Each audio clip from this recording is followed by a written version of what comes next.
Sublime gracia del Señor. La adoración religiosa. Recuerden que el primer distintivo era la libertad de conciencia, el segundo es la adoración religiosa y el tercero, que lo vamos a ver más adelante, se trata de la la religión experimental.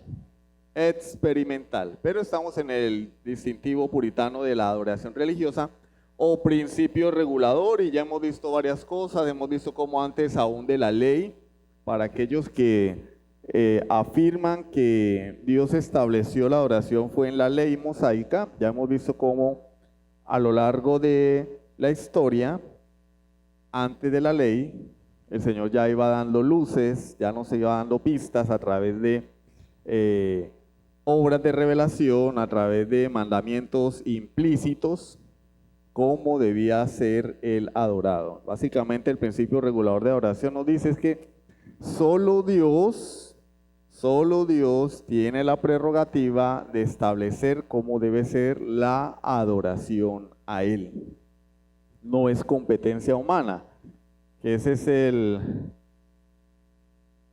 título en el que estamos.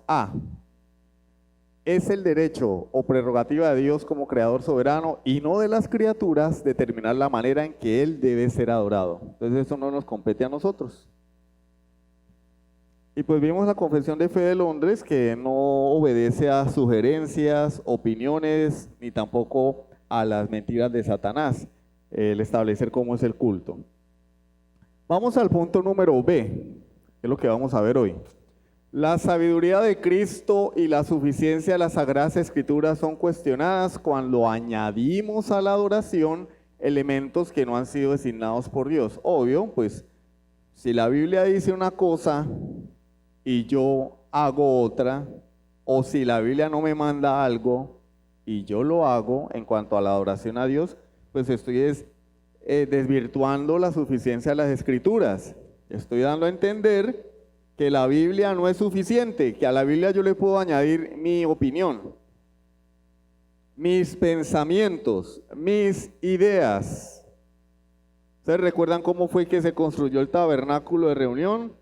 Con una serie de detalles que algunos se quedarán dormidos leyendo, la cantidad de detalles y cómo fue el Señor de minucioso en la construcción del tabernáculo, en las vestiduras del sacerdote, el altar, el atrio, posteriormente el templo, las leyes, rituales y ceremonias. ¿Y por qué Dios era como tan minucioso? Eso lo que nos da a entender es que hasta la cosa más pequeña que tenga que ver con la adoración a Dios, Él la ha regulado. Él ha regulado hasta lo más chiquitico, ¿no? Que esta pared tiene que medir tantos codos de alto, tantos codos de largo, el material. Y por eso la Biblia nos dice que la primera persona que se hace mención, ¿no? No digo que es la primera persona a la que le haya ocurrido. La primera persona que se menciona en la Biblia, que fue llena del Espíritu Santo, fue Bezaleel, un artífice, un artesano. ¿Y para qué lo llenó Dios del Espíritu Santo? Para trabajar en el tabernáculo. No para predicar, no para enseñar, para servir. ¿Por qué? Porque él tenía que hacer todo exactamente como Dios le había ordenado, conforme al modelo que Dios les había presentado. Dios le había presentado a Moisés un modelo, y Bezaleel y Aholiab tenían que hacerlo así. Hermano, pero yo no veo la necesidad de que una persona sea llena del Espíritu Santo para hacer eso. Sí, porque yo tengo que tener dominio propio para no anteponer mis opiniones y gustos. No, pero es que yo creo que esta pared quedaría... somos así. Vamos a hacer un almuerzo, lluvia de opiniones, después de que el almuerzo está hecho, ¿no? Cuando se va a hacer el almuerzo, nadie mete la mano y nadie dice nada, porque no, por miedo a que los pongan a hacer. Pero cuando el almuerzo está hecho, ay, pero yo lo hubiera hecho así. Pero mire, si hubiera hecho con esta salchicha que es más rica. Ve, ¿y por qué no compraron esto en tal parte? En el de uno era más barato. Bueno, sí. En nuestros asuntos humanos, terrenales, es aceptable la lluvia de opiniones post almuerzo. Pero en la adoración a Dios no. Es una persona ya, no, pero es que el Señor, ¿por qué mandó que se hiciera esto en este material? Yo conozco un material mejor, más barato. Podemos hacerlo en ese, de malas. Es como Dios lo ordenó. No, pero nosotros no somos así. No, nosotros no somos así. Nosotros hacemos lo que Dios nos manda al pie de la letra. No, nosotros o hacemos menos o innovamos. No vamos a hacerlo de una manera más. No, es como Dios lo mandó. La adoración a Dios es como Dios la estableció. ¿Qué dice segunda a Timoteo 3, 16 y 17? Esto no lo sabemos de memoria. Toda la escritura es inspirada por Dios y útil para enseñar, para corregir, para redarguir, para instruir en justicia. Hasta ahí, ¿cierto? A fin de que el hombre de Dios sea perfecto o completo, enteramente preparado para toda buena obra. Dice la palabra de Dios de sí misma que la escritura es útil. ¿Para qué? Para que el hombre de Dios esté preparado para toda buena obra. Entre ellas, la adoración a Dios. La Biblia es la que nos capacita para adorar a Dios correctamente, porque les vuelvo y repito por enésima vez, cuando nosotros hablamos en términos de vida espiritual, intuimos, creemos saber, porque se lo dejamos al espíritu, ¿no? Y como una de las facultades del espíritu es la intuición, ¿sí? Son las facultades del alma, ¿sí? Nosotros no intuimos con las manos, ni con los pies, ni con la nariz. Es con nuestra alma que intuimos y pensamos que ser espiritual es eso, como que tener un éxtasis y el Señor me va mostrando y me va revelando y ahí vamos ahí como todos sollados. Sí, venimos de un contexto carismático donde cada vez que las personas dicen algo es porque están solladas. No, no, el Señor me habló en un sueño, el Señor me habló a través de una visión y yo siento, estoy sintiendo en el Espíritu. No, nada, ningún sintiendo en el Espíritu. Es lo que Dios dice en su palabra. Y la palabra dice sí misma que ella es útil para enseñarnos cómo debemos adorar a Dios, para toda buena obra. Cuando la iglesia incluye elementos extrabíblicos en la adoración para hacerla más atractiva o amena, está impugnando la sabiduría de Cristo y estamos poniendo en duda la suficiencia de las Escrituras. Elementos extrabíblicos, pues obvio, pues que no están en la Escritura. Algo que Dios no mandó. Recordemos que nosotros nos gobernamos o intentamos gobernarnos por el principio regulativo, no por el principio normativo. ¿Sí recuerdan qué es el principio normativo? Lo que Dios prohíbe no se hace. Lo que Dios manda se hace. Y lo que Dios no prohíbe, podemos hacerlo. ¿Sí? Hay una norma que lo prohíbe, listo. Hay una norma que lo manda, se hace. No hay una norma que lo prohíba, tenemos licencia. Que es el principio por el cual se gobierna la iglesia anglicana, catolicismo romano, luteranismo. Y el movimiento carismático hoy es el principio de innovador, es decir, ¿no? Pues podemos hacer lo que sea, hay que innovar. Nosotros no somos de hace 2 siglos, ni de los puritanos, ni de los reformadores, no, la iglesia es moderna. La iglesia tiene que ser influyente. ¿Cómo es que nos decían? La iglesia tiene que ser significativa. ¿Qué es eso? Bueno, pues que vamos a meter el mundo a la iglesia. Conciertos de rock, obras de teatro, películas, mimos. En lugar del culto hagamos un video helado. Y una vez recogemos un billetico ahí. Video helado en lugar de culto. Ok, no estoy diciendo que el video helado sea malo. Estoy diciendo que eso no puede reemplazar el culto. No estoy diciendo que ver una película con los hermanos sea malo, lo que estoy diciendo es que no puede reemplazar el culto. Pero ¿cuántas veces, por lo menos hablando personalmente, se hacía a un lado el culto o se hacía a un lado la predicación para involucrar actividades que no están contempladas en la Escritura? Reducir el tiempo de predicación, porque vamos a presentar a los misioneros que vinieron desde no sé dónde, vamos a hacer aquí a presentarlos y a mostrar un video, y la predicación 10 minutos, 15 minutos. O no hay predicación, porque los misioneros van a contar su testimonio de cómo fue que le predicaron a los negritos allá en África o los musulmanes, cómo fue que aprendieron la cultura, nos van a cantar los himnos en el idioma oriental, y no hay predicación. No.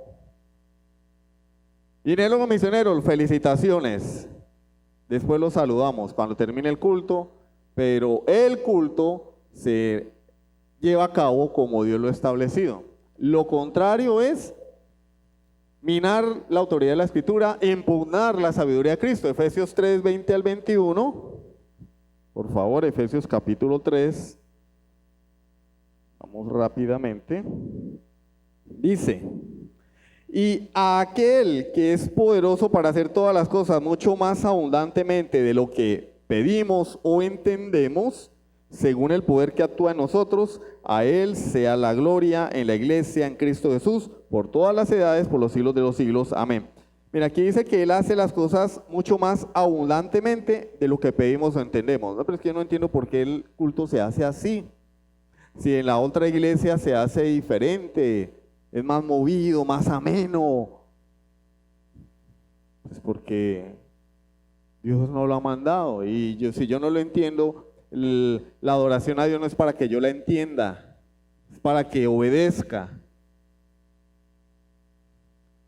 Tanto así que cuando Dios le ordenó a Abraham sacrificar a su hijo Isaac, él no empezó: oiga, pues, Señor, pero es que yo no entiendo. Tú me prometiste un hijo. Bueno, Dante Gebel sí dice eso, ¿no? Dante Gebel dice que Abraham se agarró a pelear con Dios y a discutir con Dios cuando iba camino al monte de Moría. Lean el libro, Pasión de Multitudes, yo lo leí. Tuve la experiencia de leerlo para saber lo que no se debe hacer. Él dice que Abraham se fue luchando con Dios, discutiendo con Dios. No, ¿cómo así? Pero es el hijo de la promesa y tú me lo vas a quitar, ¿qué tal? Y que no sé qué. No, la Biblia no dice eso. La Biblia dice que el hombre fue obediente. Tenía tanta fe, Hebreos 11, que él dijo: yo lo mato y él me lo resucita. Porque él es el hijo de la promesa. Yo lo mato y él me lo resucita.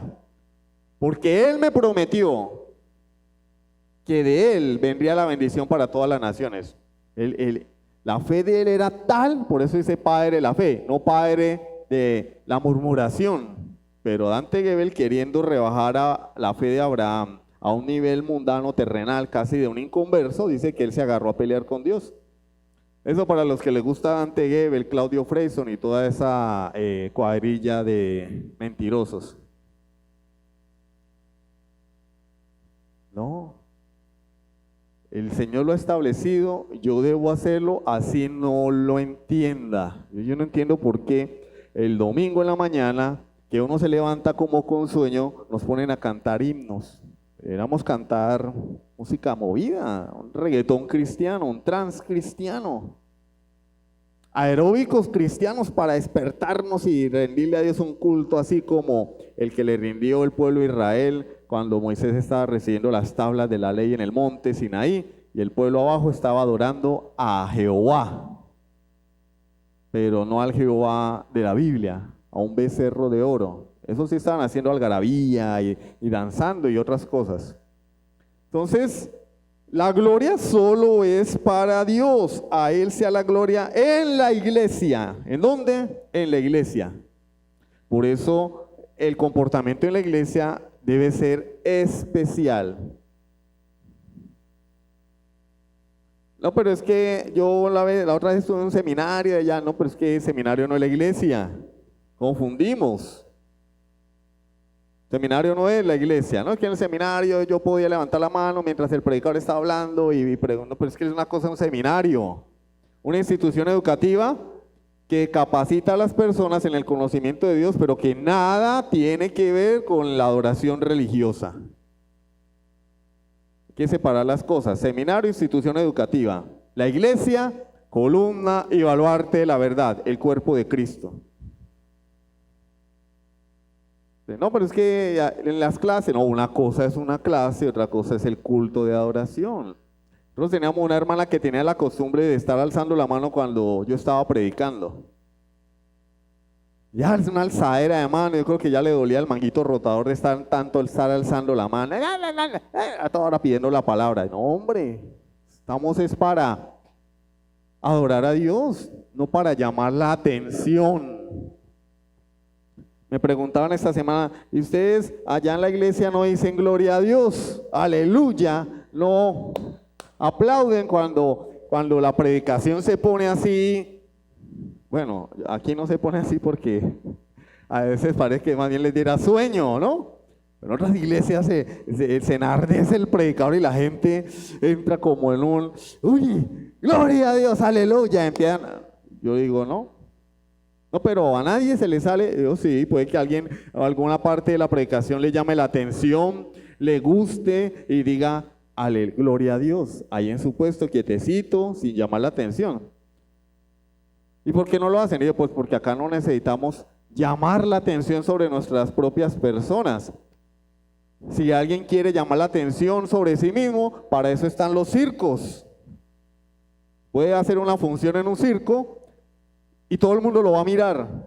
Y aparte de eso, ganarse un dinerito. Pero en la iglesia, la atención está dirigida a Dios, porque Él es el objeto de adoración. Por eso aquí nadie, ¡gloria a Dios! ¡Aleluya! Yo estuve en una iglesia donde había un hermano que se sentaba atrás y el pastor, cada 10 palabras, ¡gloria a Dios! ¡Aleluya! Un grito desde atrás. Y a veces uno estaba enfocado en la predicación y, ¡uy! ¿Qué pasó? Un grito allá atrás, una persona allá gritando.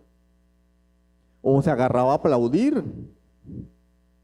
Y eso no es adorar a Dios, eso es quererla llamar la atención sobre sí mismo. Un fariseo necesitado de atención porque tal vez el papá cuando era chiquito no lo cargó o la mamá no le prestaba atención y necesita que el mundo voltee a mirarlo. Aparte de eso, quiere manifestar una piedad falsa, porque es que yo no soy más piadoso porque pegué un grito en medio de un culto. Yo soy piadoso porque adoro a Dios como Él lo ha ordenado, salgo a la calle y vivo la vida cristiana que Dios me ha enseñado a vivir en medio de la reunión de la iglesia. Eso es ser creyente, no agarrarse a gritar como un loco ahí a payasear.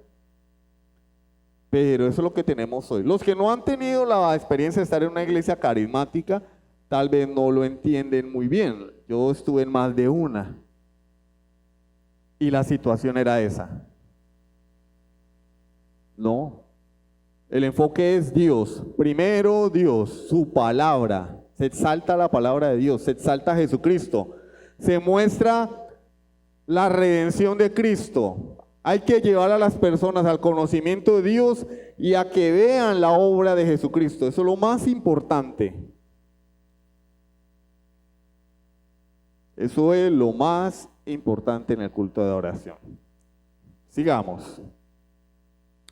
¿Por qué Dios no regula cada comportamiento diario, pero sí regula nuestro comportamiento en el culto? Ya habíamos hablado de eso, principio de la luz verde y la luz roja. Es decir, afuera en el mundo, luz verde. Si no está mandado en la palabra de Dios, Dios me da sabiduría, discernimiento a través de su Santo Espíritu para tomar decisiones. Vuelvo y les repito, ninguno de nosotros va a ir a la palabra de Dios a buscar en la Biblia, redundante, ¿no? Va a ir a buscar en la palabra de Dios de qué color quiere Dios que me compre el carro. Me están vendiendo un carro de color rojo, ¿será que lo compro? ¿Qué pensará Dios? No, eso no tiene nada que ver con la escritura. No piense en el color, para gusto los colores. Mejor lo que deberías es llevarlo a un buen taller a que lo evalúen antes, para que no le pase lo que me pasó a mí, lo que le ha pasado a un poco de gente. Sobre todo acá en Venezuela, porque acá en Venezuela maquillan los carros, las motos y después cuando uno va a mirar, una chatarra. Sabiduría, Dios nos da licencia, pero en el culto de oración Dios dice, no Señor, luz roja, luz roja. hará las cosas como yo las he mandado. Porque la iglesia, como dice 1 Timoteo 3, 14 y 15, es la casa del Dios viviente, columna y baluarte de la verdad. Dice Pablo, Timoteo, para que si tardo, sepas cómo comportarte en la casa de Dios, que es la iglesia del Dios viviente, columna y baluarte de la verdad. Entonces yo afuera tomo mis decisiones. En el culto congregacional, en el lugar de adoración, yo no tomo decisiones, es lo que Dios dice en su palabra. Mateo 18, 15 al 20, ustedes conocerán el pasaje, habla de cómo se debe tratar la ofensa de un hermano o resolver los problemas entre hermanos o el trato al hermano que peca. Algunos subtítulos de ese estilo están en las diferentes traducciones. El trato al hermano que peca, cómo perdonar al hermano. Dios lo regula. Y Dios dice, si tu hermano peca contra ti, ¿qué dice? Ve y díselo al pastor, ¿cierto? Porque pareciera que eso dijera la Biblia. Yo creo que es que la versión que yo tengo está adulterada. Y la que tiene la de los hermanos de la iglesia debe ser la correcta, porque la de los hermanos dice, si tu hermano peca contra ti, díselo al pastor. Pero la versión que yo tengo dice, ve y llámalo tú. Pero no se practica eso. Eso no se practica en la iglesia. Y nosotros, que también es parte de nuestros distintivos como reformados, creemos en la disciplina eclesiástica, y disciplina eclesiástica no es que el pastor ponga en disciplina a una persona, no, la disciplina eclesiástica es que los hermanos, el cuerpo de Cristo, no dejan avanzar los problemas entre ellos. No me gustó tal conducta de Calimar, necesito hablar contigo. O yo la ofendí, tengo el valor y me acerco. Calimar, necesito hablar contigo, quiero pedirte perdón. Eso no se hace, lamentablemente, pero allá es donde debemos apuntar, allá es donde debemos llegar. Si algún hermano, no, pero es que la Biblia dice, si tu hermano peca contra ti, pero él no pecó contra mí. Claro que sí, porque yo soy la iglesia, él es la iglesia. Si él anda en pecado, está pecando contra la iglesia, está pecando contra mí. Que somos hermanos de la iglesia, entonces yo debo ir y decirle. Y si él me dice, no seas sapo metido, estás muy salsa. Bueno, seguiré orando por ti, pero la próxima vendré con testigos.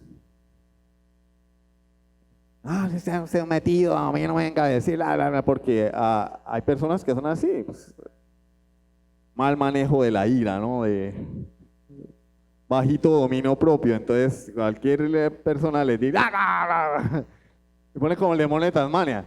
Entonces a veces a las personas les da miedo, pero no de miedo, Dios está con nosotros, estamos obrando en pro de la iglesia, en el beneficio de la iglesia. Hay que llamar al hermano y decirle, si se pone bravo, eso es asunto del con Dios, está siendo rebelde.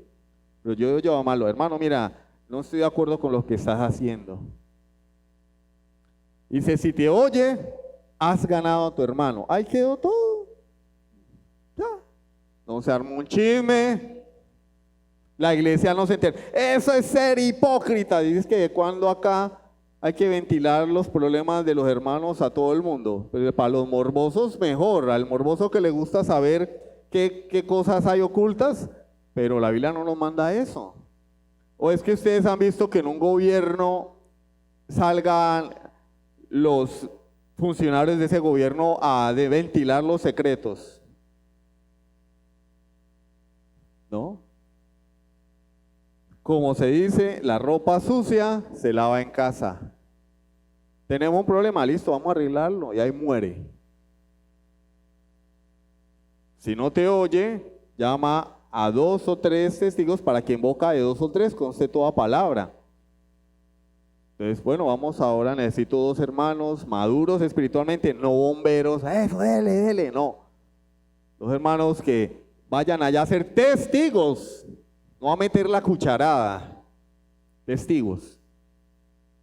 Si no oye al hermano ni a los testigos, entonces dilo, ahí sí dilo a la iglesia, Tiene la iglesia, los miembros de la iglesia, y si la iglesia es muy grande, en tal caso, los ancianos de la iglesia.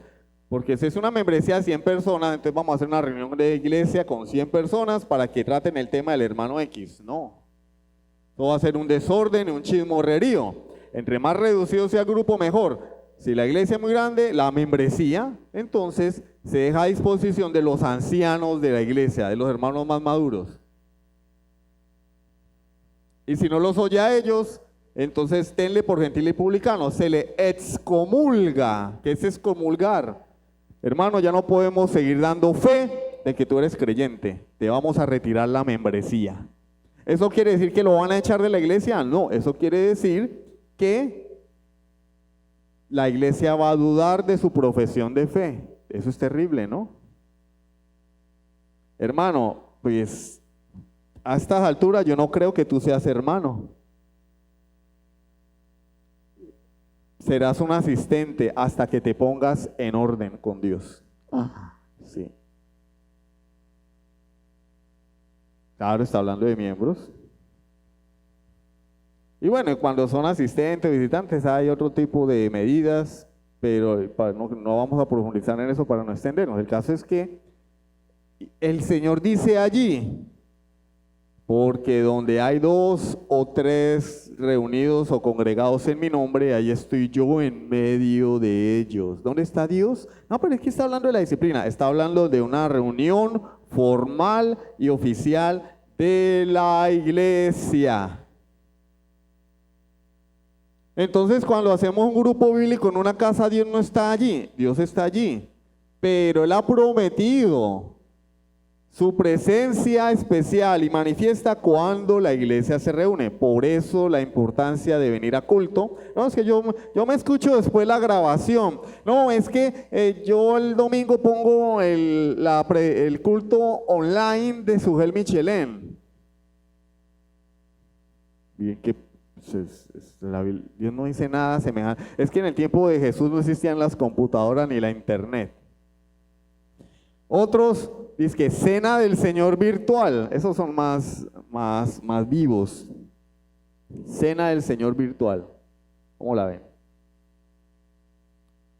Reunión oficial de la iglesia. Habla de un lugar donde están congregados en mi nombre. Yo estoy allí en medio de ellos. Es en el culto, aunque no sintamos cosquillas, ni nos entre un calambre, ni nada por el estilo. Dios está en medio de su iglesia. Cuando la iglesia se reúne de forma oficial, allí está Dios. Culto de oración, culto de adoración del día del Señor, reunión oficial de la iglesia, la asamblea. Dios está allí. Porque nosotros tenemos la tendencia a pensar que la vida cristiana es como un buffet. No, pero es que yo ya fui al grupo el jueves. Eso es lo que hace el romanismo. Ya fui a misa, ya. El que peca y reza empata. No, yo ya fui a culto el jueves. Al grupo familiar, perdón. No, yo ya fui a culto de oración, como si Dios dijera, no, bueno, en mi iglesia hay actividades, claro, esto nos lo enseñaron, traemos esa mala teología de la iglesia anterior, ¿no? No, es que a mí me lo dijeron, a mí no me lo contaron, a mí me lo enseñaron así. Así, sí, me lo dijeron así. No, es que acá hacemos cultos toda la semana para que usted escoja el que más se acomode a su horario. Y el domingo tenemos a las 7, a las 9, no sé, no me acuerdo bien porque, y a las 5 de la tarde, a las 6, perdón, tenemos 3, 4 cultos el domingo para que usted escoja el de su conveniencia. Es más, yo también enseñaba eso, lamentablemente. El que usted escoja su conveniencia y el resto de día le quede para sus actividades.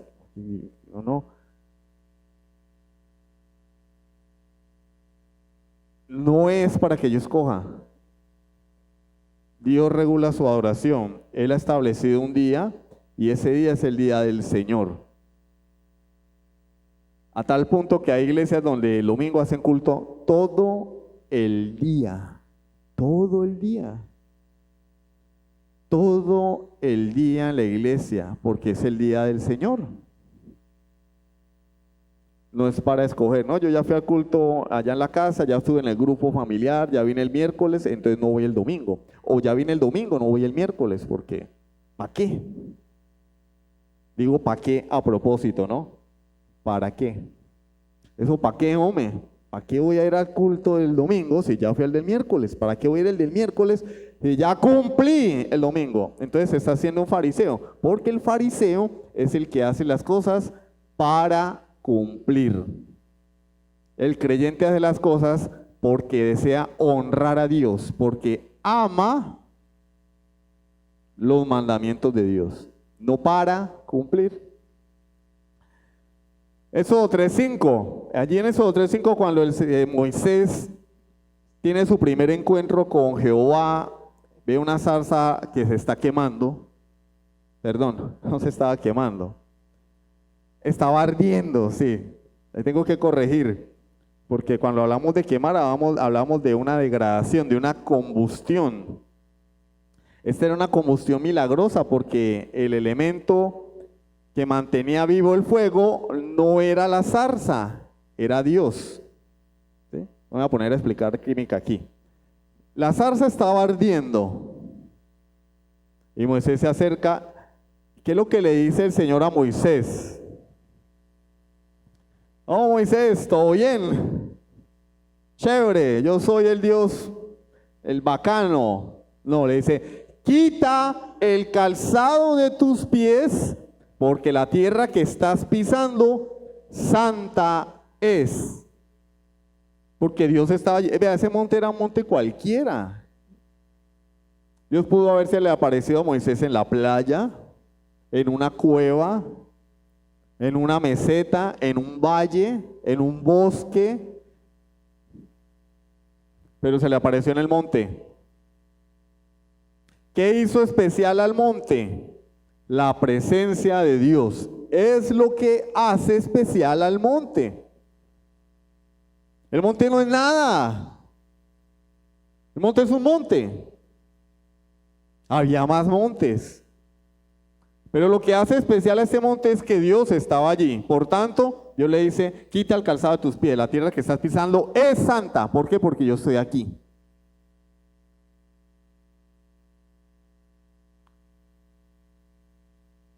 La iglesia es la casa de Dios. Cuando la iglesia se reúne, Dios está en medio de ella. La iglesia es santa. ¿Qué es lo que hace especial este local? Que la señora vive al otro lado de la frontera y no nos molesta, que el agua llega seguido, o sea, a diferencia del resto del municipio que no llega el agua, que el arriendo es asequible. No, lo que hace especial este edificio es que Dios está aquí. Cuando salgamos de este lugar va a ser otro edificio igual que cualquier otro. Paredes, techo, piso, columnas. Pero en este momento lo que hace especial este edificio es la presencia de Dios. Por eso Dios le dice a Moisés, la tierra que estás pisando es santa. La iglesia de Dios es santa. ¿Y qué significa santo? Consagrado a Dios. ¿Cuál fue el pecado del hijo del rey Nabucodonosor Belsasar allí en el libro de Daniel? Que tomó los utensilios del templo de Dios, pero ¿qué tiene de malo? Son cucharas, tenedores, vasos, platos. Pero es que habían sido consagrados a Dios, tenían uso especial.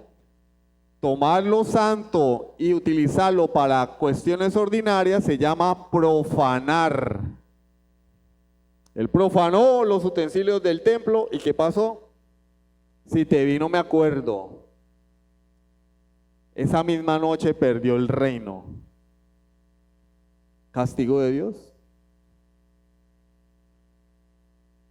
Bueno, 1 Timoteo 3, 14, 15 ya lo leímos. Salmo 27:4. Alguien que lo busque y alguien más que busque Salmo 122, versículo 1. Salmo 27:4.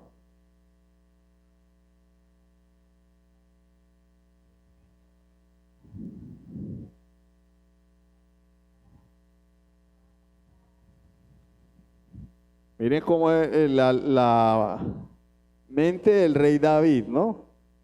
Una cosa he demandado a Jehová, que me quite el dolor de cabeza, que me quite el dolor de la rodilla, que me quite el dolor de la ciática, que mi negocio vaya bien, que me pueda ir para Estados Unidos porque acá estamos aburridos de esa cortadera de la luz, que me vaya bien en los estudios. Eso es lícito. Pero David dice, he demandado una cosa a Jehová, y esta buscaré, que esté yo en la casa de Jehová todos los días de mi vida. Algunos leen lo contrario, que no esté yo en la casa de Jehová, no, ni por error, ni por equivocación. Pero David decía que esté yo todos los días de mi vida. Sí, hermano, pero es que David lo decía, porque yo ya sé el argumento. David lo decía porque, así, ahí sí se acuerdan, ¿no? Usted nos enseñó en la clase sobre el Espíritu Santo que la presencia de Dios estaba restringida a un lugar, y allí era donde se manifestaba. Y en el nuevo pacto, dice el libro de Hechos, que Dios no es adorado por los hombres en un lugar específico, porque Él no tiene una casa. Estoy parafraseando porque el templo de Dios somos nosotros y Dios mora en mi corazón. Entonces lo que usted está diciendo es para el antiguo pacto. Pero es que la casa de Jehová es la iglesia en el nuevo pacto. Y David está diciendo, yo quiero estar en la casa de Jehová. Entonces, ¿dónde debería anhelar el creyente estar? Con sus hermanos, reunidos, adorando a Dios y oyendo su palabra, animándose unos a otros, exhortándose unos a otros. Pero nosotros anhelamos es que el culto se acabe para irnos para la casa porque está haciendo mucho calor. Y es que en el desierto no hacía calor. El pueblo de Israel adoró a Dios en el desierto, en un tabernáculo, en una carpa. ¿Ustedes creen que allá no hacía calor? Entonces miren, el pueblo de Israel, contumaz y rebelde, tenía en la práctica, nos lleva ventaja en la práctica, porque nosotros tenemos más luz, somos el Israel espiritual de Dios. Sin embargo, para nosotros el culto de adoración es un castigo. Es un castigo. En lugar de ser un tiempo en el que me voy yo a deleitar en la presencia de Dios con mis hermanos, parece como un castigo. Además, yo creo que muchos de los acá presentes tendrían su conciencia más tranquila si elimináramos el culto de oración del miércoles. O sea, gracias a Dios, ya no me voy a sentir mal con mi conciencia porque yo no voy al culto de oración. Pero debe ser un anhelo. Y no solo el miércoles, si existiera otra actividad en la congregación, debería ser un anhelo el creyente estar en esa actividad. Si hiciéramos un culto en la tarde, porque yo vengo de la iglesia bautista, donde en la iglesia bautista hacían dos cultos, uno en la mañana y otro en la tarde a las 6. Mire que los de la mañana no iban en la noche. Los de la mañana no iban en la noche, y los de la noche no, venga hermano, no lo vi en el culto. Es que yo hoy es por la noche. Pero es que el culto de la noche no se hace para que escojas, es el día del Señor. Tú deberías anhelar estar en la casa de Jehová y deleitarte en su presencia.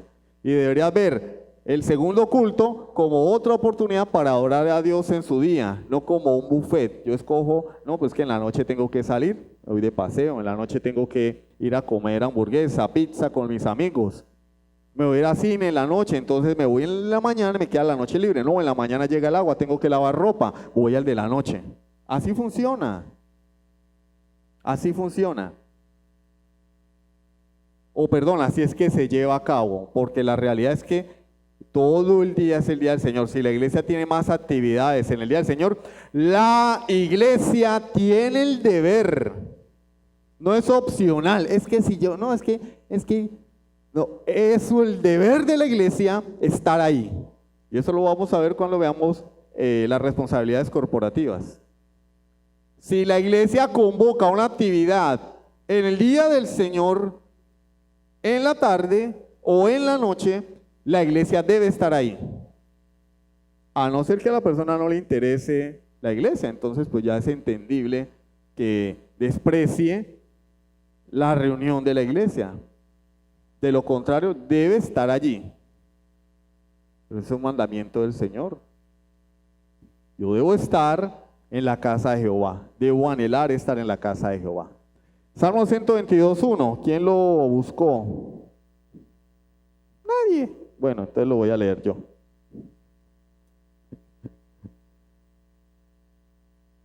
Yo me enojé con los que decían, a la casa de Jehová iremos. No, es que son unos religiosos, esos hermanos religiosos lo que son, a toda hora quieren estar allá metidos. ¿En dónde más?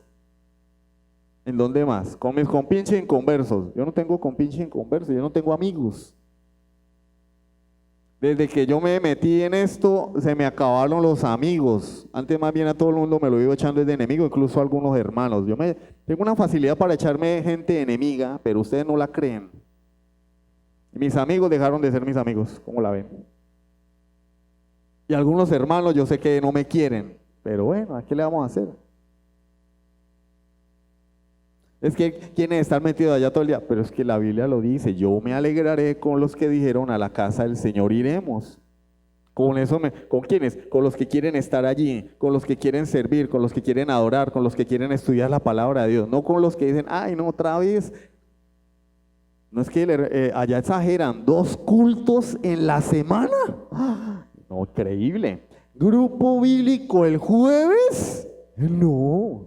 Reunión de damas una vez al mes. Eso es religiosidad.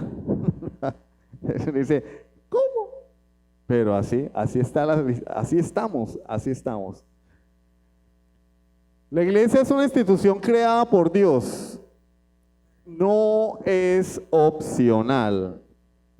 De aquí ya vamos pensando en términos de yo quiero ser parte de la iglesia o no quiero ser parte de la iglesia. Porque tenemos que calcular el costo, como dijo Jesús. No sea que después de que seas parte de la iglesia, quedes en ridículo. Porque no, yo no sabía que esto era así. Pero es mejor que lo sepas de una vez. No es opcional. Yo quiero ser miembro de la iglesia, entonces tengo que estar dispuesto a tener compromiso con la iglesia, a cumplir con los deberes, a ser responsable con la iglesia, a someterme a la iglesia y a las autoridades de la iglesia, que eso sí, a todos nos cuesta, pero así es. No es que Boris es un bacán, pero cuando toca. Cuando toca jalar las orejas. ¿Sí? Entonces, bueno, yo sé que yo no soy un bacán, ¿no? Alguien puede decirlo, mi esposa, no, es que mi esposa es un bacán, pero también ella me ha tocado apretarle las tuercas. ¿Sí? Eso es la iglesia. Entonces, si tú eres alérgico a que te llamen la atención, a que alguien esté encima tuyo, mira, ¿por qué no viniste al culto? Mira, ¿por qué no estás haciendo esto? Mira, entonces la iglesia no es para ti. La iglesia no es para ti. Si tú eres alérgico a que alguien se meta en tu matrimonio, ¿no? ¿Pero por qué tienes que meterse en mi matrimonio? Mi matrimonio es privado. No, si eres miembro de la iglesia, tu matrimonio no es privado. No hay privacidad. Lo que hagas en tu cuarto con tu esposa es problema tuyo. Pero en el contexto general del matrimonio no hay privacidad. Como le hablas a tu esposa, como tratas a tu esposa, como vistas a tu esposa, es problema del pastor. Y si ve alguna deficiencia, ¡pum!, jalón de orejas. Tu mujer, como le contestes a tu marido, como le hables a tu marido, como atiendas a tu marido, no, que son las 3 de la tarde y el marido no ha almorzado porque la mujer no le ha hecho almuerzo. ¿Cómo así? ¿Eso qué es? Entonces vienes a la iglesia a alzar las manos y a adorar a Dios y tu marido aguantando hambre. Es que yo soy una mujer moderna. Bueno, eso es afuera, en la iglesia no es así. Eres miembro de la iglesia, tienes que cumplir tus deberes. ¿Tenaz, sí o no? Pero así es. La semana que viene vamos a continuar con este punto, el punto B. Vamos a orar para finalizar la clase. Padre Santo, te damos gracias por tu amor, por tu misericordia, por tu bondad, por estas enseñanzas, amado Rey. Dios mío, ayúdanos a ser humildes y a aceptar, primero a entender y a aceptar con el corazón que la iglesia es tu casa, es la casa del Dios viviente y que en tu casa se hace lo que tú mandas. No es mi casa, en mi casa se hace lo que, guiado por la palabra, determino yo. Pero en tu casa se hace lo que tú mandas. Ayúdanos, Señor, a entender que esta es tu casa y que debemos honrarte como tú lo has mandado, Señor.